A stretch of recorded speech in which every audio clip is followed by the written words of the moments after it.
The price of tomorrow.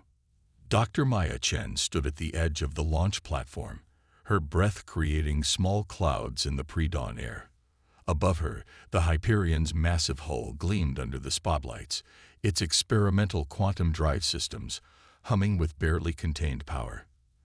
As chief science officer, she knew every inch of the ship's capabilities, yet uncertainty gnawed at her conscience. Having second thoughts, the voice belonged to Commander Sarah Okafor, the mission leader whose controversial selection had sparked protests across 3 continents. Unlike the other candidates who had commanded fleets, Sarah had spent her career running high-risk solo missions in the asteroid belt. Not about the mission, Maya replied, watching workers complete the final checks. But the public's right to ask why we're betting humanity's future on a single ship. The consortium has the resources to launch 10 like this. Sarah's dark eyes reflected the ship's running lights. Sometimes the best way to be heard is to whisper. She pulled up a holographic display showing the latest news feeds, crowds gathering outside space centers worldwide, holding signs demanding multiple ships, claiming the single-ship strategy was either a conspiracy or gross incompetence. The truth was far more complex, and only 12 people on Earth knew it. Maya and Sarah were 2 of them. Director Wong is starting the briefing. Maya's neural link chimed. They made their way to the command center, where holographic faces of the other senior staff flickered in a semicircle. Dr. James Patel, their quantum physicist, was already arguing with Admiral Chen about fuel calculations. The time window is non-negotiable, Wong's avatar stated, his aged face stern. Our observations suggest we have 8 months before the quantum corridor becomes unstable. If we miss this window, we wait another century. Maya studied the faces of her colleagues, brilliant minds from every corner of Earth, chosen not just for their expertise, but for their ability to think beyond conventional wisdom. Captain Yuki Tanaka, their pilot, whose experiments with quantum navigation had rewritten physics textbooks. Dr. Aisha Hassan, xenobiologist, whose theories about non-carbon-based life had initially been mocked, but were now the foundation of their search protocols. The public thinks we're being reckless, Sarah addressed the group. They don't understand that sending multiple ships would be the truly reckless choice. Dr. Patel, would you explain? James adjusted his glasses, a nervous habit that survived even in holographic form. Our simulations show that multiple ships using quantum drives create harmonic resonance patterns in subspace. Think of it like ripples in a pond. One stone creates clean, predictable waves. Multiple stones create chaos. In quantum space, that chaos attracts attention. The kind of attention humanity wasn't ready to face, Maya added silently. The launch countdown began at midnight. Maya walked through the Hyperion's corridors one final time, checking systems that had already been checked 100 times. The ship would carry 200 souls, scientists, engineers, medical staff, and a small security team, each chosen because they could perform multiple roles, adapt to the unknown. In her private quarters, Maya found a message waiting from her daughter on Earth. Mom, I know you can't tell me why it has to be one ship, but I trust you. Just come back. The words blurred as tears welled in her eyes. Sarah's voice came over the intercom. All hands, final preparations. Dr. Chen, please report to the bridge. As Maya made her way through the ship, she passed crew members saying goodbye to Earth through view screens. Some were crying, others laughing, all carrying the weight of humanity's greatest journey. The ship's quantum core pulsed with a deep blue light, its revolutionary design the result of a breakthrough that had occurred in Maya's lab 3 years ago. A breakthrough that had also shown them why they needed to be cautious. On the bridge, Sarah stood before the main viewport, her commander's uniform pristine. Ready to make history, Dr. Chen. Ready to make it the right way, Maya replied, taking her station, even if no one understands why. The launch sequence initiated. Outside, the crowd of protesters had grown, their signs visible even from the ship's height. They didn't know that humanity's tendency to go all in, To throw everything at a problem would have doomed this mission before it began. They didn't know that somewhere out there, something was watching, waiting to see if humans would make the same mistakes as countless civilizations before them. As the Hyperion's engines ignited, Maya thought about all the alternate proposals they'd rejected. The fleet plans, the backup ships, the armed escorts. Sometimes survival didn't depend on strength in numbers. Sometimes it depended on understanding when to step lightly. Echoes in the void. 3 months into their journey, the Hyperion's quantum drive emitted its first anomalous reading. Dr. James Patel was reviewing the morning diagnostics when the pattern caught his eye. A subtle oscillation in the quantum field that shouldn't have been possible in deep space. "Dr. Chen," he called over the comm, his voice tight with controlled urgency. "Could you join me in the quantum lab? Bring Commander Okafor."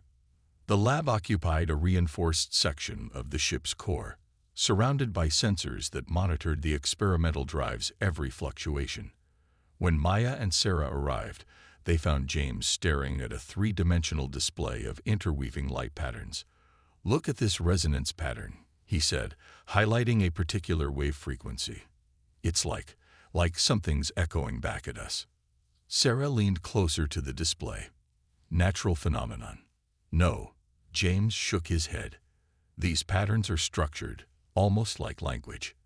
But here's the strange part. They're coming from multiple directions simultaneously, yet they're perfectly synchronized." Maya felt a chill run down her spine. This was exactly the kind of phenomenon they'd feared might attract attention. But they'd sent only one ship specifically to avoid creating such patterns. "Could our drive be malfunctioning?" "I've run every diagnostic twice," James replied. "The drive is functioning perfectly. Whatever this is, it's external. And," he hesitated, "it started exactly 12 hours ago, at the precise moment we crossed the theoretical boundary of what we call the silent zone." The silent zone. A sphere of space extending roughly 4 light-years from Earth, where long-range sensors had never detected signs of intelligent life, despite the abundance of potentially habitable systems. Some called it humanity's cosmic cradle. Others called it a cage. Captain Yuki Tanaka's voice came over the comm. "Bridge to Commander Okafor. We're picking up something on long-range sensors. Well, you should see this yourself." On the bridge, Yuki had dimmed the main view screen to better display a faint cluster of objects ahead of them. They looked like geometric shapes floating in space, perfect pyramids, spheres, and cubes, each roughly the size of a small asteroid. "First spotted them about 10 minutes ago," Yuki reported. "They're arranged in a pattern that can't be natural. Dr. Hassan is already analyzing the spectral data." Dr. Aisha Hassan's excitement was palpable even through the comm system. "The objects appear to be artificial constructs, composed of materials we've never encountered. They're generating some kind of energy field, but it's so subtle our sensors barely detect it. The really interesting part, based on radiation decay, they're at least 50,000 years old." Sarah turned to Maya. "Thoughts?" Maya studied the objects, her mind racing. "They're markers of some kind. The quantum resonance patterns, these geometric shapes, they're not random. They're a message, maybe even a warning. Or a test," James added quietly. The crew spent the next several hours analyzing the objects from a safe distance. Dr. Hassan's team discovered that the surfaces were covered in patterns that could be mathematical formulas. Meanwhile, James confirmed that the quantum resonance patterns were emanating from the objects themselves. "It's like they're watching us," Yuki said during a senior staff meeting, "measuring our reactions, our decisions. The question is," Sarah responded, "do we proceed on our planned course, which takes us straight through this field of objects, or do we plot a way around?" The discussion that followed was intense. Some argued that the objects posed an unknown risk they couldn't afford to take. Others insisted that understanding these artifacts could be more important than their original mission parameters. Maya remained quiet until the end. "When we launched one ship instead of a fleet, We did it because we understood that sometimes restraint is more important than force. These objects, their placement, the way they're generating quantum patterns similar to what multiple ships would create. I don't think it's a coincidence. You think someone left these here to see how we'd respond? Sarah asked. I think someone left these here to see if we'd learned the lesson they learned too late. The decision was made to proceed with extreme caution. As the Hyperion moved closer to the field of objects, the quantum resonance patterns intensified. James' instruments detected new frequencies, new patterns emerging with each passing hour. Then, exactly at the 24-hour mark from their first detection, every object simultaneously emitted a pulse of energy that washed over the ship like a wave. For a fraction of a second, every crew member experienced the same sensation, a presence vast and ancient, turning its attention toward them. In the silence that followed, Maya remembered something her daughter had said years ago while looking at the stars. Maybe the reason we haven't heard from anyone out there is that we've been shouting when we should have been whispering. As the Hyperion continued its journey deeper into the field of ancient markers, the crew couldn't shake the feeling that they had just passed some kind of test. But whether it was the first test or merely one of many remained to be seen. The real question was, what would happen now that they had attracted the attention of whatever force had placed these sentinels in the void? The quantum trap. The geometric objects had been following the Hyperion for 3 days. They moved in perfect synchronization, maintaining their precise geometric arrangement while matching the ship's every course adjustment. The crew had taken to calling them the Watchers. They're hurting us, Captain Yuki Tanaka announced during an emergency meeting in the ship's tactical center. The holographic display showed their course over the past 72 hours, a subtle but unmistakable curve away from their original trajectory. Commander Sarah Okafor studied the plot with narrowed eyes. The question is, where are they hurting us to? Or what are they hurting us away from? Dr. Maya Chen added. She'd spent the last 2 days analyzing the quantum resonance patterns with Dr. James Patel, and their findings were troubling. The patterns are becoming more complex. It's as if they're trying to teach us something, but we're missing the context. Dr. Aisha Hassan's voice came through the comm system, tight with excitement. Commander, you need to see this. We've decoded part of the mathematical sequences on the object's surfaces. Minutes later, they gathered in the xenobiology lab. Aisha's team had constructed a 3-dimensional representation of the decoded sequences. It's not just math, she explained, manipulating the display. It's a map, but not of space, of quantum states. James leaned forward, his eyes widening. These patterns, they're identical to the resonance signatures our simulations predicted would occur if we launched multiple ships. And look at this. Aisha highlighted a particular sequence. This repeats across all the objects. We think it's a record of some kind, showing what happens when these patterns reach critical mass. The simulation played out before them, multiple quantum signatures converging, creating cascading ripples in space-time. Then, emerging from the chaos, something else, something that defied description. That's why we could only send one ship, Maya whispered. Multiple quantum drives wouldn't just attract attention. They'd tear open a door. Sarah's face was grim. A door to what? Before anyone could respond, the ship's emergency alarms blared. On the bridge, Yuki's hands flew over the controls. Multiple quantum signatures appearing. They're not from the Watchers. These are coming from everywhere. The view screens filled with swirling patterns of light as space itself seemed to twist. The Watchers suddenly moved, forming a tight circle around the Hyperion. More objects incoming, the sensor operator shouted.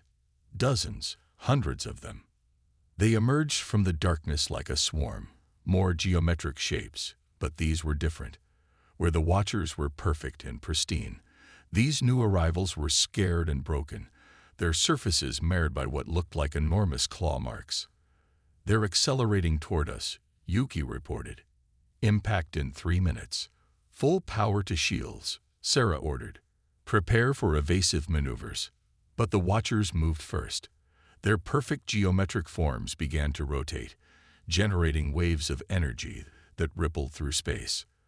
The quantum resonance patterns shifted, becoming a complex symphony of mathematical precision. James stared at his readings in awe. They're creating a quantum interference pattern. They're trying to cancel out the signatures that attracted the swarm. The damaged objects slowed, caught in the Watcher's energy field. As the crew watched, the swarm began to break apart, individual pieces spinning off into the void.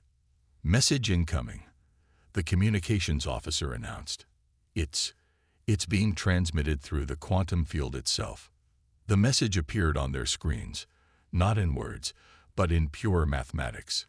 Maya and James worked furiously to decode it. "It's a warning," Maya finally said, her voice shaking. "And a history lesson. The damaged objects. They're ships, or what's left of them. Each one represents a civilization that made the same mistake. They sent too many quantum-capable ships at once, created too many ripples in space-time, and attracted something that destroyed them." Sarah finished. "Not destroyed," James corrected, still translating. "Harvested. Whatever exists in the quantum realm, it feeds on the energy created by multiple quantum drives.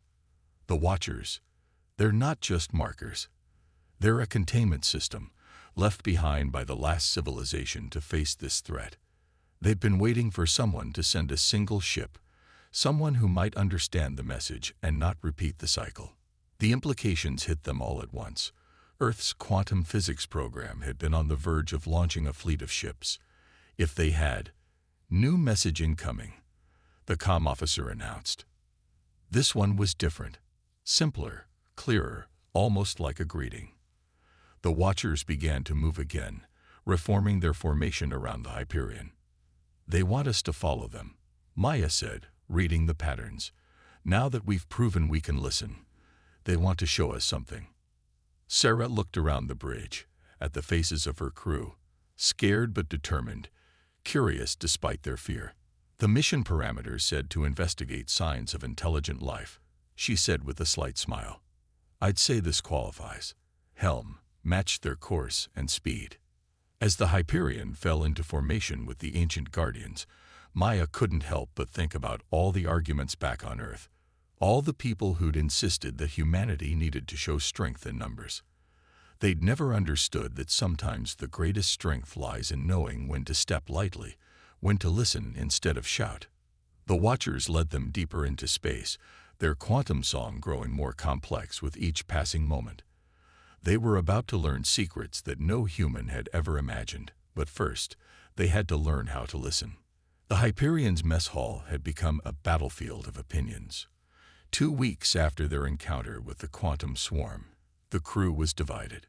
Some wanted to continue following the Watchers to their unknown destination. Others demanded they return to Earth immediately with their discoveries. "We have a responsibility to warn Earth." Dr. Rodriguez, the ship's head of engineering, slammed his hand on the table. "The quantum fleet launch is scheduled for next year. If we don't stop it, our quantum communications are being blocked by something." Commander Sarah Okafor interrupted, her voice steady despite the tension. "Even if we turned back now, we'd never make it in time." Maya Chen sat quietly, watching the debate unfold. The past 2 weeks had been a blur of discoveries. The Watchers had led them through what appeared to be an ancient network of quantum corridors, paths through space where the barriers between dimensions were naturally thinner. They'd seen the remnants of civilizations that had risen and fallen, each one leaving behind warnings written in the language of mathematics and quantum mechanics. "Commander," Yuki's voice came over the intercom, cutting through the argument. "We're detecting a signal. It's different from the others." On the bridge, the main screen showed a distant point of light pulsing with an irregular rhythm. Dr. James Patel was already analyzing the pattern. "It's not quantum-based," he reported, frowning at his instruments. "It's an old-fashioned radio signal. And it's a distress call." The Watchers had stopped moving, their geometric forms oriented toward the signal source. Dr. Aisha Hassan studied their positioning. "They're waiting. This is another test. Or a trap, Security Chief Marcus Y pointed out. He'd been increasingly vocal about the risks they were taking. Those quantum predators could be using it as bait. Sarah turned to Maya. Your thoughts? Maya studied the signal analysis. It's primitive compared to our technology, but the math behind it is elegant. Whoever sent this understood enough to make it detectable across vast distances, but not enough to use quantum communications. She paused. It could be from a civilization at a critical point in their development, like we were before we understood the quantum threat. The command staff debated for hours. The distress signal lay several light days off their current course. Investigating would mean delaying their journey with the Watchers to wherever they were being led. I say we put it to a vote, Sarah finally announced. Full crew. The results were close. 103 to 97 in favor of investigating the signal. As they altered course, Maya noticed something strange about the Watchers' behavior. They're not just following us now, she told Sarah in the observation dome. They're adapting their formation. Look at the quantum field harmonics. The ancient artifacts had spread out in a wide screen, their energy patterns shifting to create what looked like a protective barrier around the Hyperion. They found the source of the signal 3 days later. A massive ship, easily twice the size of the Hyperion, drifted in the shadow of a rogue planet. Its design was unlike anything they'd ever seen. Organic curves blended with crystalline structures that seemed to grow from a central core. No quantum signature, James reported. Their technology developed along completely different lines than ours. Life signs? Sarah asked. Faint, but present. Approximately 300 individuals in what appears to be suspended animation. But their life support is failing. The alien ship's hull bore deep scars, similar to those they'd seen on the damaged quantum ships. But these were different, more precise, almost surgical. They were attacked, Marcus said, studying the damage patterns, but not by our quantum predators. This was something else. A new signal reached them, a video transmission. The alien beings were roughly humanoid, their skin iridescent, and their eyes large and dark. Their message, though in an unknown language, carried clear desperation. Dr. Hassan's xenolinguistics team worked frantically to decode it. They're scientists, she reported after several hours. They were exploring this region when they encountered something. The translation isn't perfect, but they keep referring to harvesters of light. Different predators, same story, Maya muttered. They evolved to feed on different types of energy. The crew faced their greatest dilemma yet. The alien ship's survivors needed immediate evacuation, but bringing them aboard would mean exposing the Hyperion to unknown biological and technological factors. More importantly, it would mean introducing them to quantum drive technology, the very knowledge that had proven so dangerous to other civilizations. The Watchers remained silent, their perfect geometric forms maintaining their protective screen around both ships. But their quantum patterns had changed, becoming more complex, more urgent.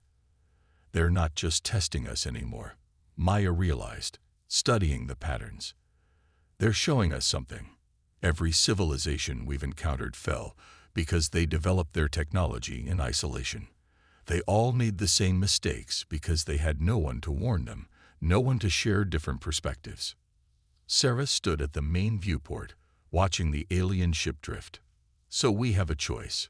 Play it safe, maintain our isolation, or take a risk on cooperation. There's something else, James added quietly. The quantum resonance patterns we've been detecting. They're not just communication. They're part of a larger structure, a network that spans the galaxy. What if the Watchers aren't just leading us to safety? What if they're leading us to join something bigger? As if in response to his words, new patterns appeared in the quantum field. Massive, intricate, beautiful. They showed glimpses of something vast and organized, a coalition of civilizations that had learned to work together, to combine their different approaches to survive in a universe full of predators. The crew of the Hyperion faced their moment of truth. Every instinct of self-preservation told them to avoid contact, to protect their knowledge and their technology. But they had already learned that isolation was its own kind of trap. Sarah straightened her uniform. Prepare first contact protocols. Dr. Hassan, work with medical to set up quarantine procedures. Let's show them why humanity sent one ship instead of a fleet. Sometimes the bravest thing isn't to show strength, it's to offer help. As they began rescue operations, Maya noticed that the Watchers' quantum patterns had changed again. For the first time, they weren't just transmitting information. They were singing. The rescued aliens called themselves the Lumini. As their 300 survivors recovered in the Hyperion's adapted medical bay, Dr. Aisha Hassan and her team made breakthrough after breakthrough in cross-species communication. The Lumini's natural bioluminescence formed patterns remarkably similar to the quantum signatures of the Watchers, though on a much smaller scale. They evolved on a world bathed in radiation that would kill most carbon-based life. Aisha explained during a senior staff briefing. Their entire civilization developed around manipulating and storing light energy. That's why they were targeted by the light harvesters. Maya Chen watched the holographic display showing the Lumini ship's unique technology. And that's why they never developed quantum drive technology. They had no need. They found other ways to traverse space. Using crystalline matrices to store and channel pure light energy, Dr. James Patil added, "It's brilliant, actually. Completely different from our approach, but equally advanced." Commander Sarah Okafor stood by the viewport, watching the Watchers' geometric forms as they continued their protective formation around both ships. And now we know why they led us here. The Lumini's light-based technology and our quantum science, they're complementary, each with different strengths, different vulnerabilities, and different predators. Security Chief Marcus Way finished. Neither of us was strong enough alone, but together. The revelation of what the Watchers had been preparing them for came 3 days later. The Lumini's leader, a being they called the First Light, requested a meeting with the Hyperion's command staff. Using their newly developed translation protocols, she shared a truth that changed everything. The Watchers, she said, her skin pulsing with patterns of light that the translators rendered into words, are not just guardians. They are teachers left behind by the Coalition. The Coalition, she explained, was an alliance of civilizations that had survived their first steps into deep space by learning to work together. Each species had developed along different technological paths, each encountering different cosmic predators that fed on their particular form of energy manipulation. Only by combining their knowledge, by learning to adapt and protect each other, had they survived. But finding new civilizations at the right moment is crucial, the First Light continued. Too early, and they're not ready to understand. Too late, and they've already attracted too much attention from the predators. The Watchers search for species that show the right balance of advancement and restraint. Maya felt a chill as the pieces fell into place. That's why Earth's decision to send one ship was so important. It showed we could develop quantum technology without immediately using it at full scale.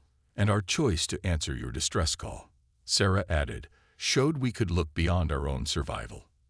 The First Light's bioluminescence shifted to a pattern that their systems translated as agreement.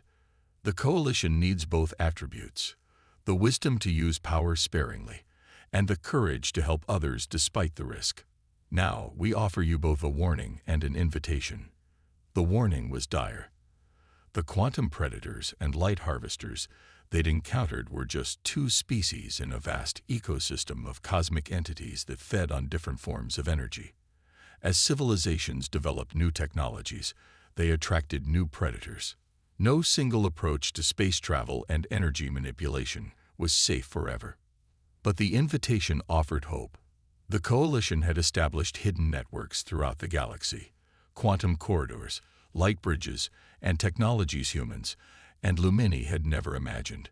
Together, they created safe spaces where civilizations could develop and grow without attracting unwanted attention. Your ship, the First Light said, carries quantum drive technology that could revolutionize our defenses. Our light-based systems could help you develop new forms of protection. But first, You must make a choice. The choice was monumental. The Coalition offered to help Earth transition safely into the galactic community, but it would mean dramatically changing their approach to space exploration. No quantum fleet, no rapid expansion. Instead, they would need to learn patience, to grow slowly and carefully in concert with other species. Sarah called for another full crew vote. This time, the result was unanimous. 6 months later, the Hyperion approached Earth, but not alone. The ship was now part of a combined fleet, Lumini lightships flowing around them like schools of crystalline fish, the Watchers maintaining their geometric patterns to hide their quantum signature. In the ship's laboratory, Maya and James worked with Lumini scientists, combining quantum mechanics with light-based technology to create new forms of propulsion and defense. As they entered the solar system, Sarah stood on the bridge, composing the message they would send to Earth. The explanation of why they'd launched one ship would now become a story of how that single decision had opened the door to humanity's true future. Maya joined her at the viewport. You know, my daughter asked me once why we couldn't find any other civilizations out there. I told her maybe we were just looking in the wrong way. We were, Sarah smiled. We thought we had to shout to be heard, when all along, we just needed to learn to listen. Maya finished. And now we can teach Earth to do the same. The Hyperion led its diverse fleet toward home, its quantum drive humming in harmony with the Lumini's light-based systems, while the Watchers maintained their protective formation. They had embarked as a single ship carrying humanity's hopes. They returned as proof that the greatest journeys are never made alone. The end.